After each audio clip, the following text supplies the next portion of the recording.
Assalamualaikum warahmatullahi wabarakatuh. Alhamdulillah rabbil alamin. Wassalatu wassalamu ala sayyidil mursalin sayyidil awwalin wal akhirin sayyidina Muhammad wa ala alihi wa ashabihi wa li baitihi wa dzurriyyatihi ajma'in. Amma ba'du. Allahumma inna nas'aluka khaira hadzal yawm khaira fihi khaira ba'dah wa na'udzu bika min syarri hadzal yawm syarrina fihi wa syarri ba'dah. Amin rabbal alamin. Baik Bapak Saudara makan Allah, sebelumnya kita membahas tentang penyakit kolbu, mulai dari sombong, dengki, riya, itu yang inti-inti. Dari situ nanti muncul penyakit. Nanti penyakit ini kalau nyampe di ulama, ulamanya ketipu. Nyampe di ahli ibadahnya takjub. Nyampe dia orang yang berharta karena dia sedikit beramal udah merasa gimana gitu. Maka Imam Ghazali menulis bab khusus judulnya Zammul Ghurur atau Al-Maghrur ya. Celaan bagi orang-orang yang terpedaya. Ghurur artinya tipu daya, maka maghrur orang yang terpedaya. Kalau di dalam Al-Qur'an surat Luqman misalnya ada dua tipu daya. Fala taghurrannakumul hayatud dunya. Janganlah kamu tertipu, tersilaukan oleh dunia. Jadi ghur itu secara harfiah itu bisa diartikan tersilaukan. Maka Nabi menyebutkan di akhirat nanti beliau bisa mengenal umatnya karena ghurran muhajjalin. Karena ada pancaran yang menyilaukan dari bekas wudhu. Maka al-ghurur orang-orang yang tersilaukan, al-maghrur orang-orang tersilaukan oleh dunia. Saya nggak tahu bahasa anak mudanya, nggak tahu apa sekarang, tapi bahasa bakunya kira-kira begitu ya. Sepertinya sudah jarang dipakai ya, tersilaukan jalan ya, kayak lagu-lagu lama ya. Fala taghurrannakumul hayatud dunya dalam surah Luqman ya, ayat 22 apa 23 itu.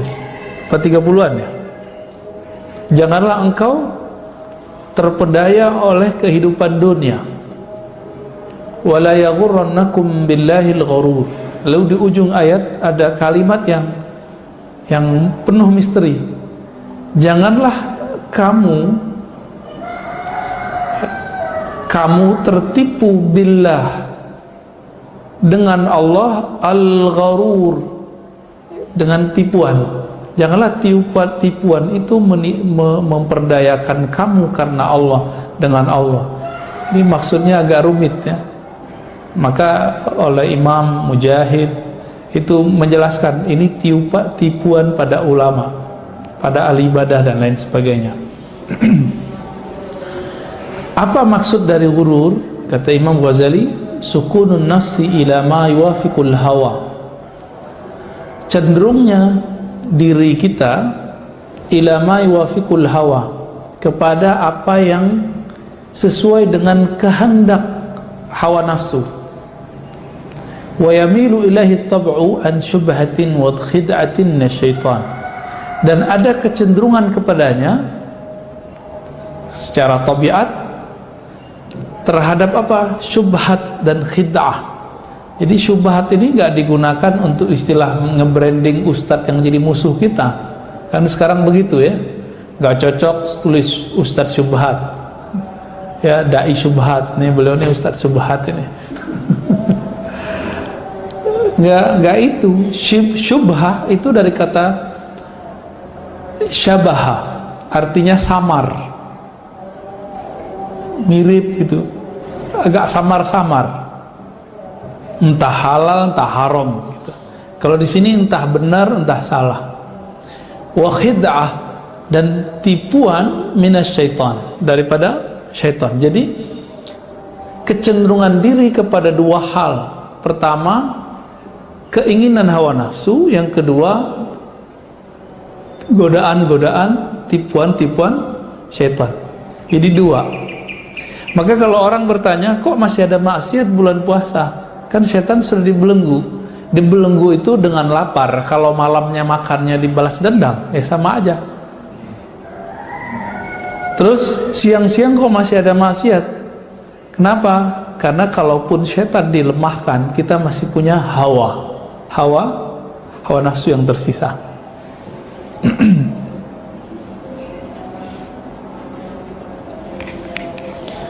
Dan Allah Subhanahu wa ta'ala selalu mengatakan ma indakum yanfad wa ma indallahi baq.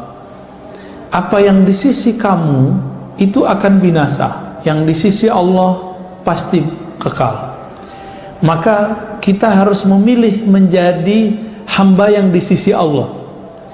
Salah satunya Allah menyebut para syuhada, wala taqulu liman yuqtalu fi sabilillahi amwat. Jangan kamu katakan bahwa orang-orang yang gugur di jalan Allah, berjuang, syuhada, itu mati, hilang. Bal ahya'un inda rabbihim, ada kata indahnya. Tapi mereka hidup indah di sisi Allah. Kalau di sisi Allah berarti baqin, mereka kekal, dikekalkan oleh Allah Subhanahu wa ta'ala. Wa ma 'indallahi khair. Dan apa yang di sisi Allah itu lebih baik, ya. Kalau kita yang sering baca surah Al-A'la ayat 17 ya, wal akhiratu khairu wa abqa. Akhirat itu lebih khair, lebih baik, wa abqa, dan lebih kekal. Nanti orang-orang nanya, Allah kan kekal, kok ada yang kekal selain Allah? Iya, selain Allah itu kekal karena dikekalkan di sisinya. Jika tidak, maka dia tidak kekal.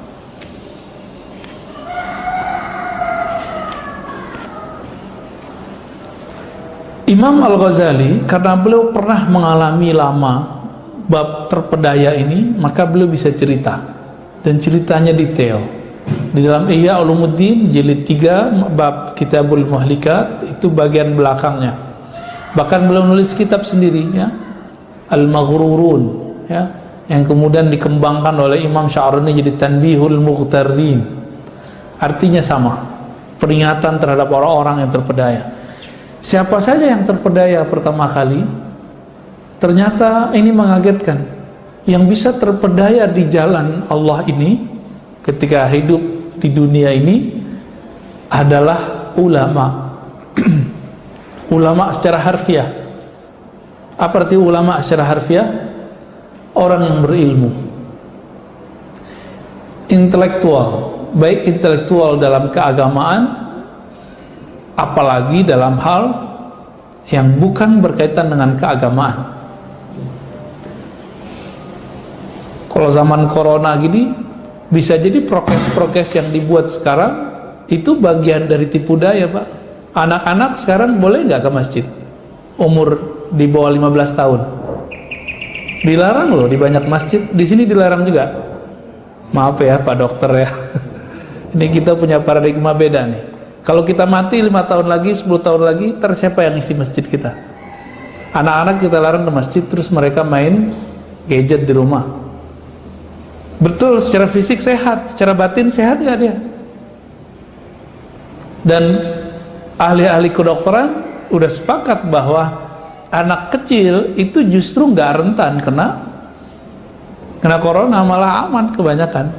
Paling semalam udah sembuh gitu. Imunitas mereka kuat. Oh, nanti di rumahnya ada orang yang ini, itu bisa diatasi sebenarnya, ya. Anak-anak tuh cepet, tinggal dimandiin aja beres, Pak. Air hangat. Ya, itu canda aja saya. Maksudnya gini, ini betul-betul fitnatul dajjal itu sudah muncul. Kekacauan dajjal itu. Apa dajjal? Yang benar salah, salah benar. Sekarang orang dengerin cuma dokter, nggak mau dengerin ulama. Saya pernah beberapa kali ke tempat yang kalau kita masuk ke masjid itu tegang, Pak. Mulai dari ketemu satpamnya nggak ada assalamualaikum, udah kita pakai kopiah ya, pakai kopiah, portalnya ditutup. Mau kemana? Gitu Pak nanya. Loh, ada masjid orang pakai kopiah, mau kemana ya Pak? Begitu nanyanya, sok-sok galak. Tapi dia korban kan. karena dia disuruh oleh mungkin pengurus atau apa. Kasihan. Minimal assalamualaikum kek, ya. Kalau enggak ya selamat malam kek. Kalau ngomong assalamualaikum, mau kemana? Orang udah pakai kopiah mau ke gereja, ya kayak gitu. Nanti masuk pegang lagi Pak. Ada ya kalau ya di depan tadi kan yang ngecek apa? Cek suhu badan biasalah. Enggak horor-horor banget wajahnya ya. Ntar sebelum sholat pengumuman lagi. Pengumumannya panjang. Panjangan pengumumannya daripada ceramahnya. Ceramah 10 menit. Bacain prokes. Masya Allah. Salah satunya apa yang bikin saya sedih? Anak-anak di bawah 15 tahun dilarang ke masjid. Ya terlalu bahaya ini. Kalau umur 12 ke bawah, 11 ke bawah dilarang boleh lah. Tapi kalau umur 13, 14, 15 ini anak-anak SMP ya. Waduh gawat ini Pak. Ngapain mereka di rumah? Nonton, main gadget, YouTubean, nge-game ini yang paling gawat ini. Mereka udah bisa top up loh Pak. Top up game itu bikin candunya luar biasa. Seorang ibu-ibu nanya ke kita, Ustadz gimana caranya anak saya kalau malam-malam jam 2 kalah game, palanya dibentur-benturin. Nah kita mau jawab gimana Pak? Kalau kita mau bilang salah kamu kan gak mungkin juga. Dia mau cari solusi sama kita. Nah, kita tenang-tenangin aja. Dan itu jadi problem. Hari ini problem besar ini. Ini ketipu juga nih Pak. Ilmu kedokterannya membuat kita jauh, anak-anak kita jauh dari masjid. Oh ini prokes Ustadz. Kaku amat sih. Ustadz gak kaku-kaku amat ya. Nah inilah apa ketipu daya. Nah, sekarang kita masuk ke yang Imam Ghazali alami. Firqatun ya. Pertama kelompok ahli-ahli intelektual dari kalangan ahli agama yang mereka sangat menguasai teori-teori hukum, dalil-dalil dan segala macam. Apa kata beliau? Firqatun ahkamul ulum asy-syar'iyyah wal aqliyah wa ahmalu tafaqqud al-jawari wa hifdhaha 'anil ma'asi. Kaum intelektual yang keblinger kalau kita terjemahin, yang sibuk ngurusin apa dalil-dalil akliyah, filosofis, lalu dia membiarkan dirinya terpapar oleh maksiat. Ada kan kaum intelek? Nah ini yang mungkin disebut liberal itu, ya barangkali ini. Waghtarru bi'ilmihim, mereka tertipu oleh ilmu mereka. Wa zannu annahum indallahi bimakan la yu'adzibu mithlahum. Mereka mengira ilmu mereka membuat mereka naik di sisi Allah, tetapi Imam Ghazali mengatakan waghtarru bi'ilmihim. Jadi ternyata ilmu bisa bikin kita ketipu. Ilmu yang kita punya itu bisa bikin kita ketipu, Pak.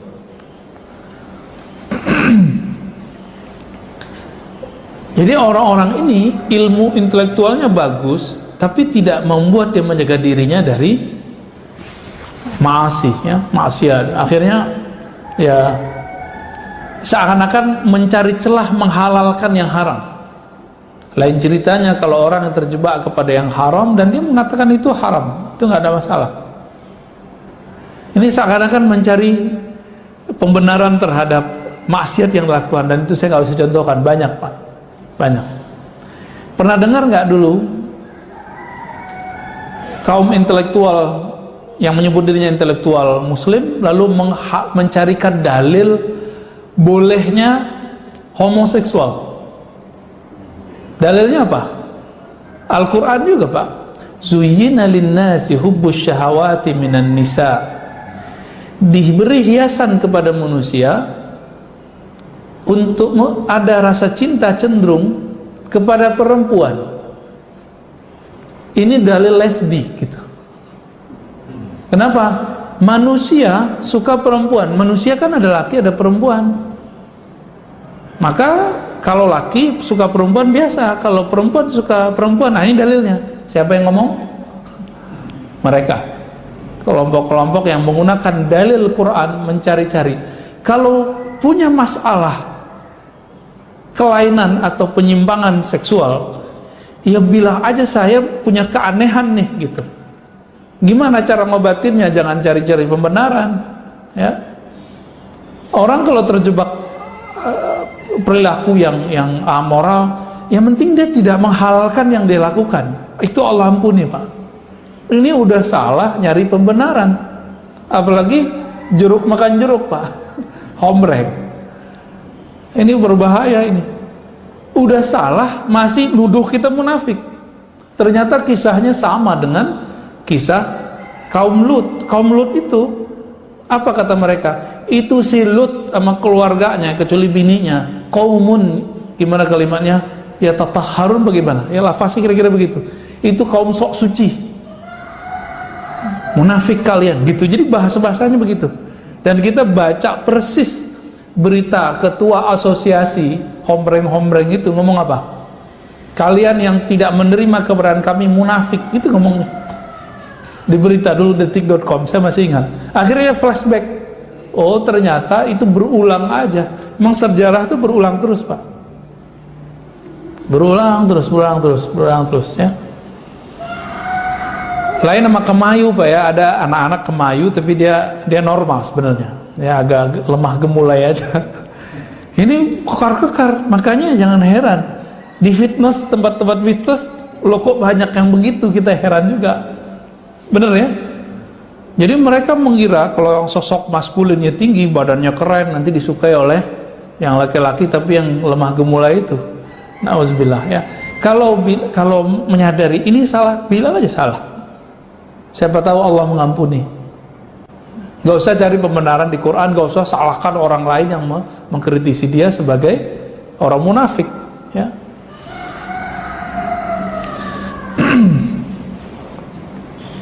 Annal ilma innama yuradu li ma'rifatil halal wal haram. Ilmu fiqih tujuannya apa? Mengetahui halal dan haram. Kemudian ilmu agama semua tujuannya adalah mengetahui akhlak yang baik, akhlak yang buruk, perihal yang baik, perihal yang buruk. Tapi orang ini tambah ilmunya ya tambah kebelinger.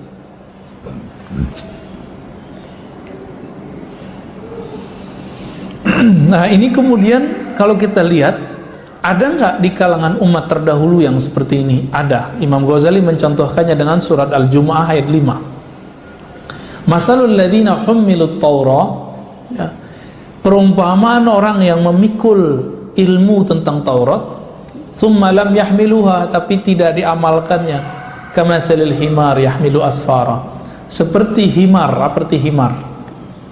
keledai ya, yang memikul asfar. Asfar itu warakat, karatis, lembaran-lembaran yang berisikan lembaran Taurat ya.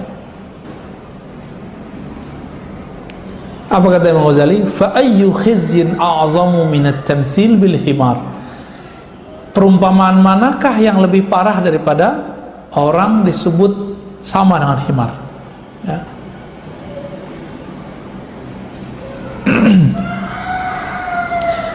Ini kelompok yang kebelinger. Kita sebut tadi apa? Ya, kalau sekarang liberal kali Pak ya. Tapi sekarang imam liberalnya kan udah tobat Pak. Ngaji kitab Ihya tiap hari. Ya, imam liberalnya udah tobat ya. Ditanya dia sama orang, Gus, dulu kok ente liberal gitu, kira-kira gitu. Jawaban dia apa? Dia jawab dengan jawaban Imam Ghazali di awal kitab. Jadi di awal kitab ini jadi Ghazalian beneran Pak. Saya nggak tahu ya hati-hatinya, teman saya secara kalam beberapa video beberapa tahun yang lalu saya lihat beliau sudah serius ya. Jadi dia menukil kalam Ibnu Abbas yang menjadi inspirasi perubahan Ghazali. Al ilmu lillah wa ya'bal ilmu illa yakuna lillah. Ilmu itu milik Allah dan ilmu itu enggan kecuali nanti akan membimbing orang yang mempelajarinya kepada Allah. Jadi walaupun orang-orang berilmu ini dia terjebak liberalisme apa segala macam, nanti dia akan terbimbing ke jalan Allah, nggak usah khawatir Pak. Barangkali mertuanya kan kiai hebat ya, tahu ya, kayaknya basirohnya tajam, hatinya tajam, dia ini anak bakal berubah kok gitu kalau umurnya panjang. Dan alhamdulillah umurnya masih ada sampai sekarang kan. Dan saya senang juga, bahagia juga ngeliat, wah bener nih Imam Ghazali zaman sekarang muncul lagi nih, udah keblinger kemana-mana balik lagi, ya. Ya semoga itu sesuai lahir dan batinnya. Yang penting kalau kelompok intelektual ini salah, selama mereka masih mau murojaah, masih dekat sama guru-guru kiai, itu masih bisa balik, masih bisa balik, ya. Tapi jangan nanti samain dengan pemikiran kita, Pak. Orang liberal itu kalau tobat itu sisi genitnya masih ada, coba genitnya beda dengan genit yang dulu gitu, genit berpikirnya, ya. Dan kawannya juga ada, ya, senior saya di UIN, dulu saya kan ngajar di UIN 7 tahun. Itu senang sekali kalau ngobrol tentang kewalian. Tiap hari dia cerita sama saya tiap hari sekarang hafalin Quran pas sekarang. Ya, saya nggak usah sebut namanya lah. Artinya ada tren perubahan, ya, tren perubahan. Kenapa? Karena mereka berilmu, ilmunya membimbing kepada yang punya ilmu secara hakiki siapa? Allah. Yang bahaya kita ini, yang ilmunya kurang ini. Kalau udah tersesat, takutnya tambah sesat gitu.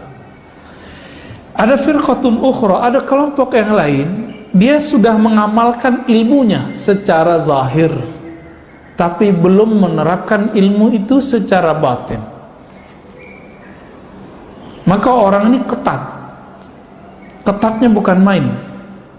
Ya jangan-jangan kalau masuk ke masjidnya dia dicuci, Pak. Nah itu kelompok yang ketat ini nih. Ada kan kelompok yang begitu? Nah tapi itu besok kita bahas ahli ibadah, ya. Tapi yang sekarang versi ulamanya dulu nih. Di versi ulamanya, wazabu ala ta'at az-zahirah, mereka sudah istiqomah untuk taat yang zahir. Ini kata kuncinya. Wa tarkul ma'asi, dan mereka meninggalkan maksiat. Illa annahum lam yatafaqqadu qulubahum liyamhu anha as-sifat zamimah. Tapi kalbunya belum diurus. Akhirnya bertambah amalnya, bertambah ilmunya, minal kibri wal hasadi wal riya, bertambah sombongnya, bertambah iri dengkinya, bertambah riyanya. Wa talabul ula, ya, wa talabul ulu wa iradatas su lil aqran. Dia menginginkan dia lebih tinggi. Kalau di masjid pengennya lebih tinggi posisinya, pengen dihargai, didengerin kata-katanya, ya. Wa iradatus su lil aqran, pengen orang yang dianggap saingannya hancur, ya. Wa nuzara wa talab syuhrah fil bilad wal ibad, doyan nama popularitas. Orang belum terkenal itu pengen terkenal. Orang kalau udah terkenal ada dua, ada yang pengen nggak terkenal tapi nggak mungkin, ada yang tambah gila dengan popularitasnya. Nah, Imam Ghazali ini kan orang yang udah terkenal, mau nggak terkenal nggak bisa, tapi belum bisa berhasil sekali. Zaman dulu belum ada sosmed, YouTube, Pak. Coba di zaman Imam Ghazali ada YouTube, waduh gawat, ya. Beliau khalwat 10 tahun di salah satu menara masjid di Syam. Ketika beliau jauhlah ke masjid-masjid, di masjid tersebut yang diajarkan kitab Imam Ghazali. Qala al-Imam Hujjatul Islam Abu Hamid Muhammad bin Muhammad Al-Ghazali. Orangnya ada di depan, Pak, botak kepalanya. Itu beliau di depan. Dia bengong, lah kitabku dibaca. Ah, itu ujian paling berat bagi Imam Ghazali. Kitab dia diajarkan di beberapa tempat, dia nggak apa salahnya dia bilang gue lo Ghazali gitu, ya. Kan bisa aja, Pak, tapi dia nggak mau. Ketika dia nggak mau show up di situ, Allah Subhanahu wa Ta'ala betul-betul selamatkan Imam Al-Ghazali. Apa yang dirasakan Imam Ghazali ini terasa nih bagi dokter-dokter di kampus, ustadz-ustadz yang sedang populer, ya. Nanti kalau muncul dokter baru di kampus, oh itu ini saingan nih, dosen baru saingan nih, ya. Sama, ini dai terkenal, kalau melihat muncul dai baru yang mau naik, itu di dalam hatinya tuh ada gerundel itu, Pak, ya. Ini Imam Ghazali sendiri yang ngomong, Ya, ini pengalaman beliau. Pengalaman beliau ketika muncul orang-orang alim yang baru, itu mau dihabisin biar malu sekalian, biar nggak ambil nih wilayah gua, kira-kira gitu. Ya, maka muncullah hasad di kalangan bahkan sesama ahlus sunnah. Bisa begitu. Contohnya nih, saya sama Ustadz nih sama-sama mengajarkan ilmu fikih. Apa kata Ustadz? Tad, ente bukan jurusan fikih kan? Ane yang jurusan fikih, ente nggak usah ngajar. Ane aja ngajar fikih. Takut jamaah fikihnya diambil. Ini contoh. Bisa kejadian begitu nggak? Atau dia ngomong, Ustadz ngomong ke pengurus, Tad, Pak pengurus, ngapain ngundang Ar-Razi? Dia bukan ahli fikih. Ini contohnya, ya. Dia tuh aneh tuh, masa ngomongnya begini, contohnya begitu. Itu akan terjadi, Pak. Imam Ghazali dulu begitu. Ternyata itu sejarah akan berulang terus. Kalau di kampus bahasanya lebih ganas, Pak. Itu dokter tamatan mana tuh? Gitu. Emang dia nulis apa? Waduh, sangar-sangar Pak di kampus, lebih gawat penelanjangan intelektualnya. Ternyata sekarang orang awam juga sama kena. Itu dokter tamatan mana? Belagu amat ngomong begitu. Loh, orang pakai dalil disebut belagu. Terus yang gak belagu gimana? Nanti dokter gak pakai dalil dibilang, dokter apaan ente, abal-abalan, gak tahu dalil. Giliran nyebutin dalil, serba salah sama orang begini. Dia taat, rajin ke masjid. Kalau ke masjid siapa tahu mungkin di soft pertama. Jangan-jangan mau ngambil nyerobot belakang imam. Tapi kalau dia melihat ada orang yang menurut dia nggak sefaham sama dia coba habiskan, dibunuh karakter orang itu. Ini yang disebut Imam Ghazali, ente maghrur, terpedaya. Fahaula zayyanu zawahirahum. Sebelumnya wa talabu syuhrah fil bilad wal ibad. Karakternya apa? Suka mencari popularitas di kampung-kampung, di negeri-negeri, di pelosok-pelosok wal ibad, dan di kalangan umat manusia. Sekarang mudah nggak Pak untuk cari popularitas? Mudah ya, kemarin kita sudah bahas sedikit ya. Ada IG, Instagram, apalagi Pak, Facebook. Jadi ustadz sekarang bentar-bentar buka Facebook, bukan buka book. Gimana tuh? Kalau ustadz udah berhenti baca buku, gimana nasib jamaahnya ntar? Ya, jahil ibnu jahil begitu jadinya. Kecuali si ustadz kolbunya sudah kualitas bening seperti para wali, para nabi. Ilmunya nunggu wahyu kalau nabi, nunggu ilham kalau wali, nggak apa-apa, nggak perlu dia baca buku. Tapi saya punya guru yang ahli ilham, itu kalau dia dapat ilham tetap dia tulis Pak. Dia tulis, nanti kalau mengajar dia murojaah. Atau kadang-kadang pura-pura merevisi, menanya, kayak konfirmasi sama kita, ini bener gak nih bro? Ini bener, padahal dia udah tahu ini bener atau enggak ya. Ada, ahli ilham sampai sekarang masih ada. Karena Nabi mengatakan setiap umat itu ada orang yang muhaddatsin, orang yang Allah berbicara ke kalbunya. Wa in kana min ummati lakana Umar. Jika ada di kalangan umatku pasti itu Umar salah satunya. Umar, ya Abu Bakar masuk, Utsman masuk, Ali masuk. Banyak sahabat-sahabat yang Allah mengilhamkan sesuatu ke kalbunya. Sekarang disebut ilmu laduni. Jadi laduni itu bukan ilmu kebal, ilmu terbang, itu nggak ada urusan sama ilmu-ilmu begitu. Ini dia mengerti ilmu tentang Allah tanpa perlu dia membaca buku. Itulah ilmu Nabi. Nabi mewariskan model-model itu kepada wali-wali versi ini. Nah, kalau kita belum sampai ke level itu, ya kita baca buku Pak. Baca buku ulama yang dulu kolbunya sebening itu. Itu maksudnya. Kalau Ustadz sibuk Facebookan, main IG, Instagraman lebih banyak dari baca bukunya, kan gawat. Tapi boleh nggak main Facebook? Kan boleh. Tapi berbandinglah, baca bukunya, ya, baca kitabnya, diskusinya berbanding. Saya untuk mengakali itu gimana Pak? Maka ngajar itu harus ada kitab yang saya lihat, walaupun cuma baca bagian depan-depannya itu udah kebayang sampai ke belakangnya. Jadi semi-semi murajaah, Ya mohon maaf kalau ngajinya jadi model begini. Ya harus ada kitab, bukan sok pinter, bukan. Ini saya karena merasa bodoh maka saya pakai kitab. Kalau saya pinter mah nggak usah pakai kitab, Pak. Cukup dari pikiran saya aja, ya. Ini untuk menjaga supaya saya nggak tergelincir itu sebenarnya.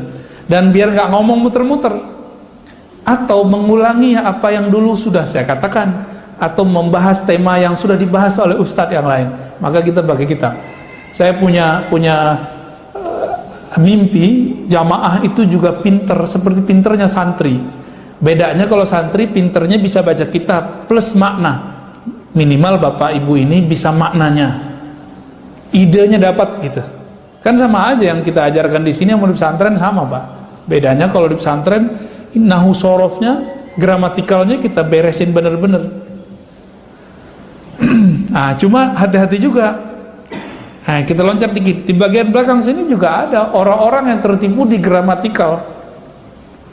Maka ada orang kiai yang ngajar Ihya Ulumuddin, ngajar hikam, itu sibuk sama grammarnya. Ini subjek, predikat, objek, ini bacanya begini, dibaca, akhirnya maknanya hilang. Sibuknya di mana? Sibuknya di grammar. Grammar bahasa Arab kan paling unik.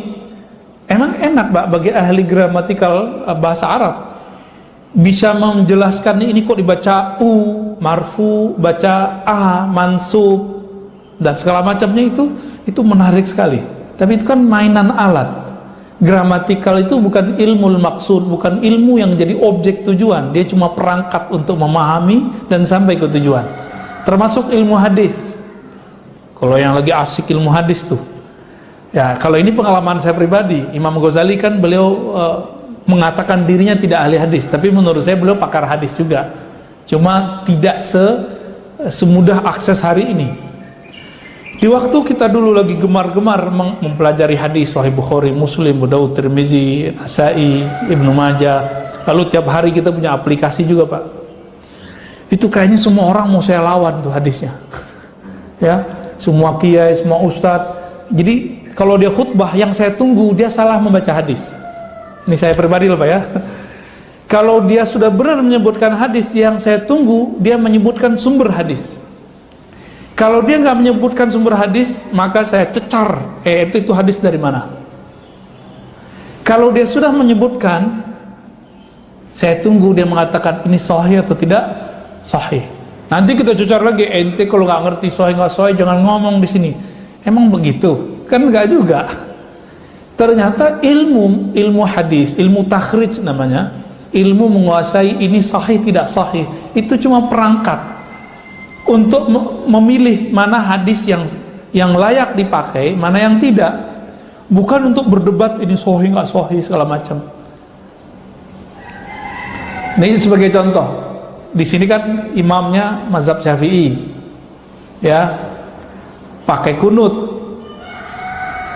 Penelitian Syekh Albani baru nih, Imam Salafi, bahwa kunut itu hadisnya dhaif.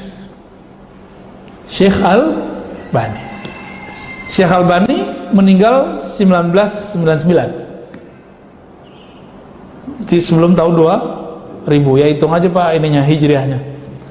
Imam Syafi'i Muhammad bin Idris lahir tahun 150 hijriah, wafat tahun 204. Beliau meneliti hadis kunut, versi beliau ini sahih. Imam Salaf bilang sahih, tapi imam sekarang bilang tidak sahih. Bapak ikut yang mana? Ya yang salaf aja. Oh Ustadz, bukan begitu. Kan di antara imam yang 4 cuma Imam Syafi'i yang bilang sahih, selebihnya nggak berkunut. Loh, siapa bilang? Imam Abu Hanifah berkunut tapi sebelum ruku. Dan yang kedua, giliran mau mendoif-doifkan aja ente pakai imam mazhab, katanya nggak boleh bermazhab. Ya, ini kita balik-balikin aja, Pak. Dia sibuk, akhirnya sholat terganggu. Setiap kali subuh tuh kayaknya nggak nyaman. Orang udah angkat tangan, dia pengen nunjukin, nih gua pengamal hadis sahih. Nggak angkat tangan kalau kunut. Lah justru itu nggak sahih. Yang sahih itu imam kalau doa kita ikut doa. Tapi nggak mesti angkat tangan sih sebenarnya Pak. Yang penting mengaminkan. Doa kunut bagus gak sih isinya? Yang ternyata Imam Syafi'i ya, menjelaskan yang dihapus tidak boleh kunut itu adalah kunut nazilah menyebutkan nama dan kelompok. Di luar itu hadis kunut itu bisa dipakai, bahkan sangat dianjurkan. Saking dianjurkannya kalau ketinggalan dianjurkan kunut sujud sahwi. Jadi kalau kita ketinggalan kunut dianjurkan, nggak wajib loh Pak ya. Ada juga yang sibuk di ilmu makharijul huruf, tajwid. Repot ini. Kita baca salah. Salah lagi. Mulut kita dipretelin semua. Kecuali emang kita lagi daurah, nggak apa-apa Pak. Saya teman kita ada salah satu ustadz, murid saya Aman Suwaid, dia sudah bisa menempatkan dirinya di situ. Jadi nggak mesti sama, tapi kalau pengen ketatnya begini Ustaz. Ya. Tapi kalau yang begitu ya sahlah gitu. Banyak juga yang begitu, tapi banyak juga yang enggak. Maka ilmu ini kalau tidak dipahami sebagai perangkat, dipahami sebagai tujuan, mengganggu. Orang akan asik di tengah jalan. Contohnya, yang kalau saya sering terganggunya di sini. Siratal ladzina an'amta 'alaihim. Berhenti di situ tuh bikin saya terganggu terus. Karena dalam qiraah Imam Asim riwayat Hafaz itu digabung Pak, lanjut. Siratal ladzina an'amta 'alaihim ghairil maghdub. Lanjut. Tapi kan imam lain ada yang memisahkannya, ya diwaqafkan ada. Nah, kalau versi riwayat ini kan begitu. Indonesia kan rata-rata pakai qiraah Asim riwayat Hafaz. Itu yang sering bikin terganggu saya. Tapi nggak masalah juga. Emang dia mungkin dapatnya begitu, ya. Maka orang-orang yang berilmu ilmu perangkat-perangkat ini, jika tidak memahami substansi ilmunya dengan baik, bahwa ilmunya tujuannya untuk ini loh, maka dia akan sibuk jadi juri di belakang imam. Nah, ini hati-hati Pak. Jadi di sini belajar tajwid niatnya tulus karena Allah. Kadang-kadang kita diuji. Seperti saya tadi, jadi juri kalau ada khotib, ada ustadz ceramah, nungguin apa? Nungguin dia baca hadis. Ntar kita cecar hadis riwayat siapa. Dan itu memang dulu seperti itu ya. Dan Allah kemudian alhamdulillah membimbing saya supaya tidak sibuk di sana. Kira-kira 3 tahun lah. Mulai dari 2007, 2008, 2009. Itu lebih parah-parahnya itu Pak. 2010 sudah mulai ya, sudah mulai berkurang. Mulai kita memahami isinya.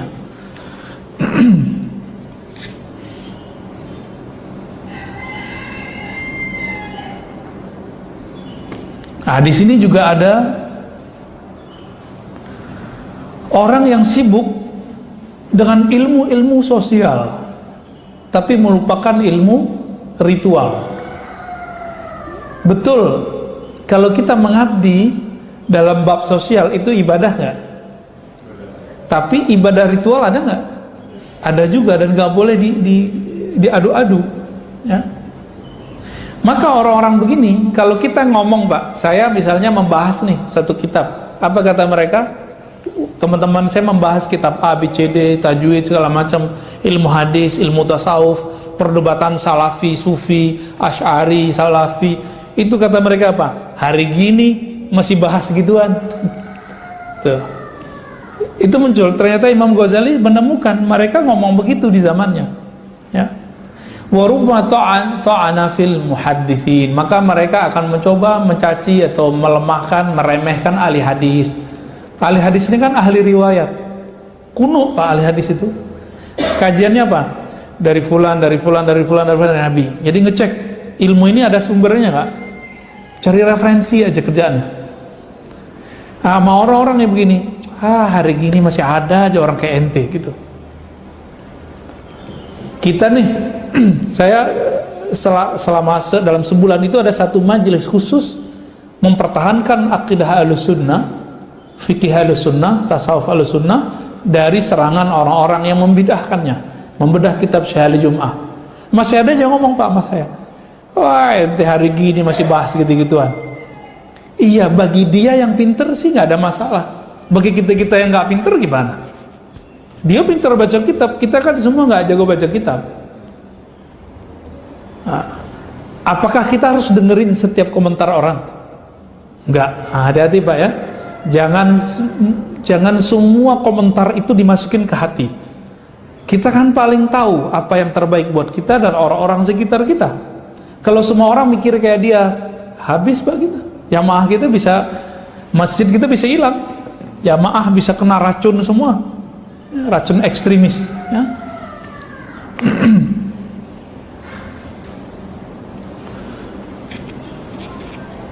Wah, ini masih banyak. Ada juga yang sibuk belajar ilmu ceramah. Ishtaghallu bil wa'zi wat tazkir wat takallum fi akhlaqin nafs waz zuhud wal ikhlas wa hum maghrurun ya. Ada yang sibuk belajar ilmu motivasi. Belum kaya jadi motivator orang kaya, gimana Pak? Belum jadi ulama jadi motivator ulama. Belum jadi ahli kolbu jadi motivator ahli kolbu. Yang paling lucu, ada motivator sekarang bagus nih, kiblatnya mulai bagus, mengajarkan Asmaul Husna dalam trainingnya. Cuma kan dia belum pernah melakukan latihan zikir Asmaul Husna seperti Imam Ghazali. Makanya garing kalau ngomong Asmaul Husna tuh, nama yang indah tuh jadi nggak indah di mulut dia, jadi lucu gitu. Nah, ada yang begitu. Kenapa? Karena orang akan berbicara sejauh apa perbendaharaan dalam dirinya. Dia belum pernah nabung Asmaul Husna dalam kolbunya, terus dia mau ngomong Asmaul Husna. Nah, ini banyak nih sekarang ya, kita lihat ya, demam. Tapi ya gak apa-apalah ya, daripada di demam-demam yang lain, mending demam Asmaul Husna. Nanti Allah pasti akan membimbing mereka ketemu pakar Asmaul Husna. Imam Ghazali kan sudah hafal Pak Asmaul Husna, sudah ngerti maknanya, tapi beliau belum masuk nama itu ke dalam kolbunya. Kan kolbu mahallul asma, tempat nama-nama. Jadi Nabi Adam itu ketika diajarkan nama-nama oleh Allah, itu kolbunya dipenuhi oleh asma. Itulah yang diajarkan ke malaikat. Maka Adam adalah guru pertama di kalangan manusia mengajari malaikat. Ya Adamu ambihum bi asmaihim. Hei Adam, kasih tahu tuh mereka. Kalau bahasa kita, no, ajarin mereka tuh para malaikat. Lebih tinggi manusia atau malaikat Pak sebenarnya? Manusia yang mana? Manusia yang di kolbunya ada nama Allah.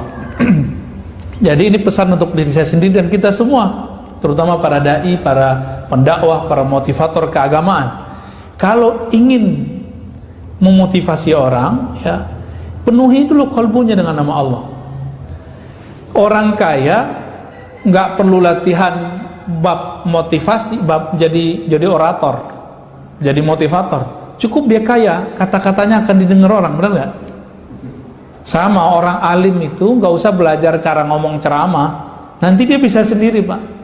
Karena ilmu itu kalau udah penuh di kolbunya akan meluap di mulutnya. Dan kalau meluap itu kata-katanya akan tertata aja gitu. Tapi di dalam kosong, kita mau gaya-gayaan nih, nggak akan tertata rapi. Maka penuhi saja di dalam kolbu dengan ilmu, dengan zikir, dengan riyadhah, latihan-latihan akan muncul. Jadi ya saya mohon maaf, saya nggak pernah latihan motivasi menjadi motivator, latihan ceramah masa kecil. Karena dulu waktu kecil teman-teman pada ikut, dulu namanya dai cilik, ada namanya kamci, apalah namanya dulu ya, macam-macam Pak, dai cilik. Dan betul, kawan-kawan saya semua bisa ceramah Pak, saya doang nggak bisa ceramah. Waktu itu bayar, bapak saya nggak bisa bayar.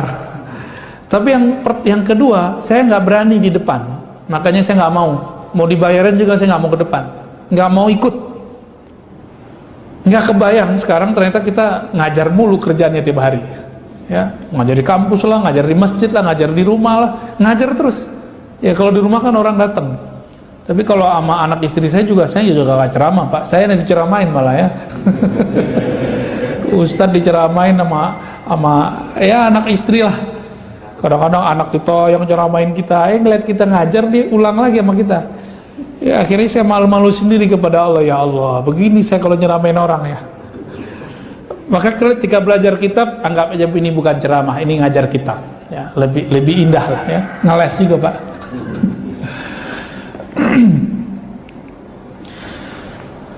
Jadi penuhi kolbumu dengan ilmu, penuhi kolbumu dengan nama Allah, maka nanti lidahmu akan lancar berbicara mengenai Allah, mengenai ilmu. Jadi nggak usah belajar latihan ini, latihan itu, nanti mengalir sendiri Pak, insya Allah mengalir sendiri. Untuk apa retorika bagus jika isinya kosong?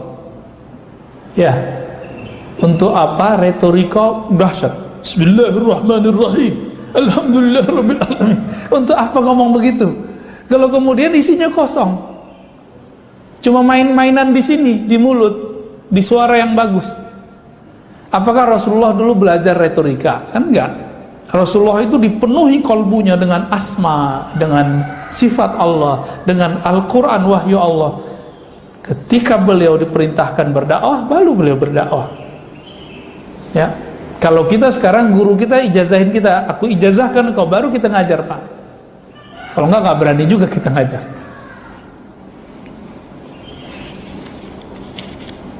Nah ini kalau zaman sekarang ada musibah yang saya sebut kemarin, branding.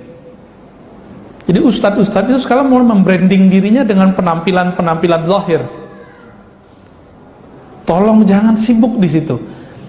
Misalnya ustadz serbanan, kemana-mana harus pakai serban, kan nyiksa diri namanya tuh. Masa ntar ke mall harus pakai sorban Pak. Ustadz apa lagi? Macam-macam lah. Sekarang banyak branding gitu. Biar disebut ahli ceramah, ahli ustadz. Ya, dulu kan kalau di Depok nih ada macam-macam namanya Pak dulu. Ustadz ini ada kumpulannya apa gitu ya. Saya nggak tahu namanya, pernah dikabarin teman-teman. Muncul sosok seperti Ustadz Adi Hidayat, Ustadz Abdul Somad. Itu habis tuh pamornya yang tadi itu. Kenapa? Coba Ustadz Abdul Somad kan nggak pakai retorika yang macam-macam, ala dia aja kan, nggak mesti bahasanya nyablak kayak orang Betawi, nyablak kayak orang kampung dia aja. Tapi karena dia berbicara dengan dalil, itu berefek kepada orang. Ini yang orang cari.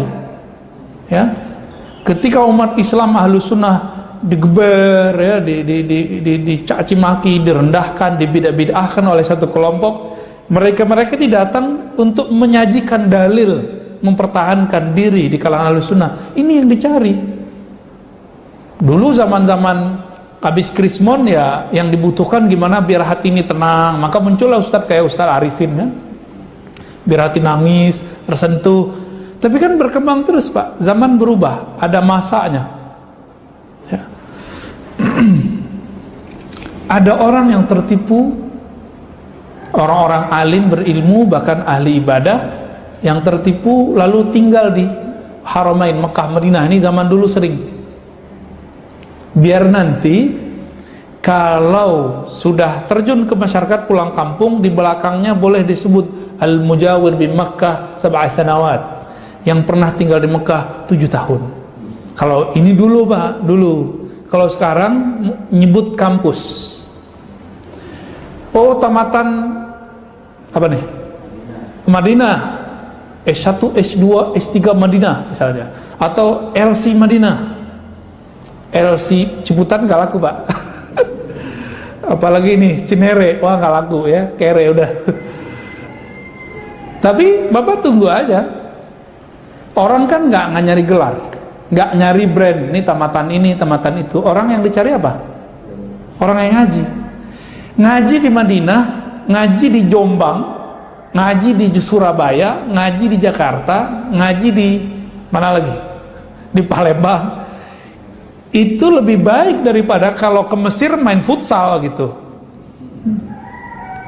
Pergi ke Mesir, pulang-pulang mengharamkan ziarah kubur. Di sono dia ziarah ke Raja Fir'aun. Fakta ini Pak, ini fakta semua ya. Kita kaget-kaget, pulang-pulang dia mengharamkan ziarah kubur. Tapi di sana ada fotonya dulu, dia ziarah ke wali setan Firaun. Wali Allah dilarang sama dia. Ini kejadian-kejadian yang menggelikan lah menurut saya.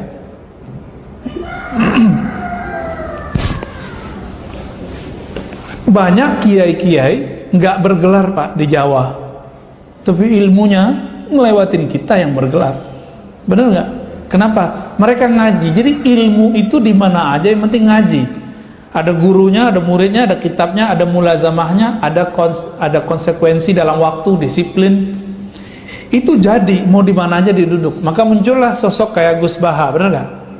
Ya, ngelewatin orang tamatan-tamatan mana? Ya? Profesor doktor aja bingung sama dia, kok dia bisa ngomong begitu.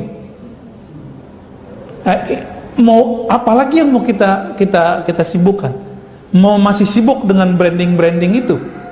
Udah, kita nggak sibuk lagi dengan branding itu, Pak.